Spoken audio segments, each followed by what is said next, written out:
అందించాలనే సంకల్పంతో Narayana medical college and హాస్పిటల్లో గత 26 సంవత్సరాలుగా నాణ్యమైన వైద్య సేవలను అందిస్తున్నారు. ఈ రోజు నారాయణ అంటే విశ్వాసం, ఉన్నత ప్రమాణం, సేవాతత్వం. వైద్య రంగంలో మెట్రోపాలిటన్ నగరాలకు మాత్రమే పరిమితమైన అత్యాధునిక సాంకేతికతను మన ప్రాంతానికి తీసుకొచ్చారు. అందులో మరో ముందడుగే ప్రపంచ స్థాయి రోబోటిక్ సర్జరీ సాంకేతికతను నారాయణ హాస్పిటల్లో ప్రారంభించడం. కేవలం పెద్ద నగరాల్లో చేస్తున్నటువంటి ఈ యొక్క రోబోటిక్ సర్జరీ సిస్టమ్ని ఈరోజు నెల్లూరు అనేది ఆల్మోస్ట్ 7 lakhs పాపులేషన్ ఉండే టౌన్. ఈరోజు 7 lakhs పాపులేషన్ ఉండే టౌన్లో ఇంట్రడ్యూస్ చేశారంటే నిజంగా అప్రిషియేట్ చేయాలి. దీనివల్ల ఈరోజు మెడ్పోర్ట్ అనే రోబోటిక్ దాన్ని ఇక్కడ ఎస్టాబ్లిష్ చేశారు. అయితే దీనివల్ల అనేక పేషెంట్కి లాభాలు ఉంటాయి, అనేక బెనిఫిట్స్. ఎందుకంటే చాలా యాక్యురేట్గా ఏ పార్ట్లో అయితే సర్జరీ చేయాలో ఆ రోబోటిక్ ఆర్మ్స్ పోయి కరెక్ట్గా ఆ పార్ట్లోనే చేస్తాయి. దానివల్ల బ్లడ్ లాస్ చాలా తక్కువ ఉంటుంది. బ్లడ్ లాస్ జనరల్గా చేసేదానికి దీనికి చాలా వేరియేషన్ ఉంటుంది. ఎప్పుడైతే బ్లడ్ లాస్ తక్కువ ఉంటుందో, ఆ కట్ చేసే చాలా తక్కువ ఉంటుందో, recovery is very fast. Already 3 surgeries చేశారు ఇక్కడ. 24 hours వాళ్ళందరినీ డిశ్చార్జ్ చేశారు. They are very happy. In short పీరియడ్లో వాళ్ళు వర్క్కి వెళ్ళిపోవచ్చు. 1 day 2 days.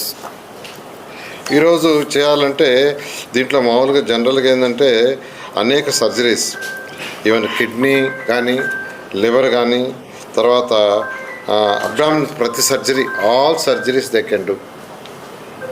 అలాంటి సిస్టమ్ని తీసుకొచ్చారు. దీన్ని అందరూ ఎవరైతే ఈ ప్రాబ్లం ఉందో సర్జరీస్ చేయించుకుంటారో వాళ్ళందరూ ఆ డాక్టర్ని వాళ్ళని కన్సల్టెంట్ చేసి వాళ్ళని యాక్చువల్గా ఈ సర్జరీలు దీన్ని ఉపయోగించుకోవాలని, రోబోటిక్ సర్జరీ ఏదైతే నారాయణ మెడికల్ కాలేజ్లో పెట్టారో దాన్ని అందరూ అవసరమైన వాళ్ళందరినీ ఉపయోగించుకోవాలని నేను యాక్చువల్గా కోరుకుంటున్నాను.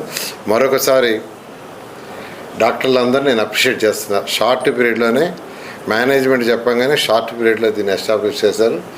వీలైన తొందరలో ఆర్థో రోబోటిక్ కూడా తెమ్మని చెప్పాం. అదేవిధంగా cancer unit, latest cancer unit కూడా ఆ ఎక్విప్మెంట్ కూడా ఆర్డర్ ఇచ్చేస్తున్నారు.